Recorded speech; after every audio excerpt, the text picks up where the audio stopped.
ఓం అస్మశ్రీ గురుభ్యో నమః. భగవద్రామానుజాయ నమః. శ్రీ గోదా రంగనాథ స్వామినే నమః.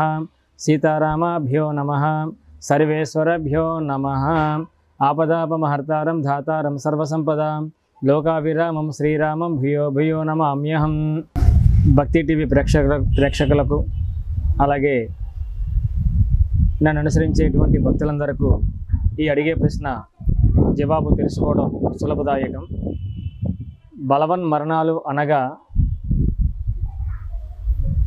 తల్లిదండ్రులు పెంచేటటువంటి అబ్బాయి అవ్వచ్చు, అమ్మాయి అవ్వచ్చు,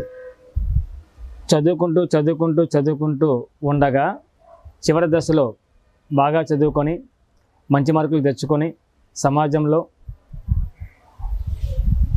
బాంధవ్యంలో సంబంధం కలుపుకోవడం, అలాగే వివాహం చేయడం అది ఉత్తీర్ణత హిందూ సాంప్రదాయం. మరణం విషయానికి వచ్చేటప్పటికీ మరణం అనేది శరీరానికి తప్ప ఆత్మకు కాదు.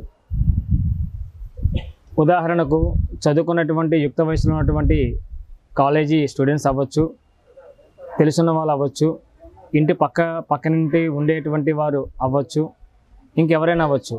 ఈ బలవన మరణం చేసుకునేటప్పుడు అంటే ముందుగా మనకు వివాహ సంబంధ బాంధవ్యం తల్లిదండ్రులు మనం ఎలాగైతే వివాహం చక్కగా జరిపించి చేస్తారో అదే 7 తరాల వారికి గుర్తుండేటట్టుగా మన సనాతన సాంప్రదాయం చెబుతూ ఉంటుంది.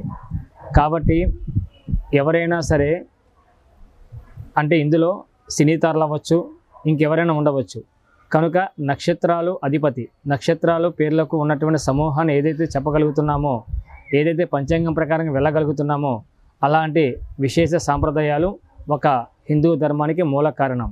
కాబట్టి ఇందులో బలవన మరణం జరిగేటప్పుడు ఎవరైనా అనుకోకుండా కాలం చేసినా, లేదా బలంగా ఏదైనా ఒక పాయిజన్ తాగడం కానీ, లేదా ఇంకోటి ఏదైనా ఆత్మను హత్య అంటే శరీరంలో ఉన్నటువంటి ఆత్మను హత్య చేసినటువంటి సందర్భాలు ఏదైనా మనకు ఎదురైనప్పుడు ఈ ఆత్మ మనకు ఎలా ఉంటుందంటే, గరుడ పురాణం ప్రకారంగా ఈ ఆత్మకు ఉన్నటువంటి ఒక శరీర బాధ్యత 100 సంవత్సరాలు అయితే 70 సంవత్సరాలు ఉన్నటువంటి వయసు కలిగినటువంటి ఈ ఆత్మకు ఒక దిశ నిర్దేశించబడి ఉంటే అందులో 30 సంవత్సరాలు బ్రతికి 31వ సంవత్సరం కాలం చెందితే ఆ మిగతా సంవత్సరాలు కూడా వైకుంఠానికి వెళ్ళక, నరకలోకానికి వెళ్ళక, భూదేవి చుట్టూ తిరుగుతూ ఆ కాలం పరిభ్రమణం తన చుట్టూ తాను తిరిగినట్టుగా, భూమి ఎలా తిరుగుతుందో అలా తిరిగినట్టుగా ఆత్మ అందరి చుట్టూ తిరుగుతూనే ఉంటుంది.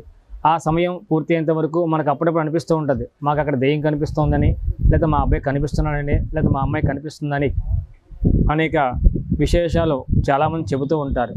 చెప్పేటప్పుడు ఉండే వాటిలో మనం ఏదైతే మనం మాట్లాడుతున్నామో, ఏదైతే ఉంటుందో అలాంటి సమాచారాలు మనం వినేటప్పుడు ఆత్మలు ఉన్నాయని అంటూ ఉంటారు. ఆత్మలు నిజంగా ఉన్నాయి, అందులో నో డౌట్.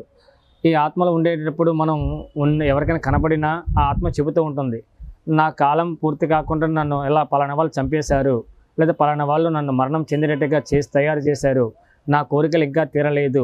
ఈ బలవన మరణాలకి మూల కారణమైనటువంటి విశేష సమూహాలు తెలుసుకున్న తర్వాత, అంటే విశేష సమూహాలు తెలుసుకున్న తర్వాత ఈ ఎవరైతే కాలం చేసి ఉంటారో మన హిందూ సనాతన ధర్మం ప్రకారంగా 12 రోజులు పూర్తి చేసి ఏదైతే ఆ కోరిక తీరకుండా ఉండేటువంటి ఆత్మలు ఏదైతే భూమి మీద ఉంటాయో వారికి చెల్లుబాటు కాదు. ఇది గరుడ పురాణం చెప్పే మాట. ఇది సనాతన వేదిక ధర్మం. జై శ్రీమన్నారాయణ.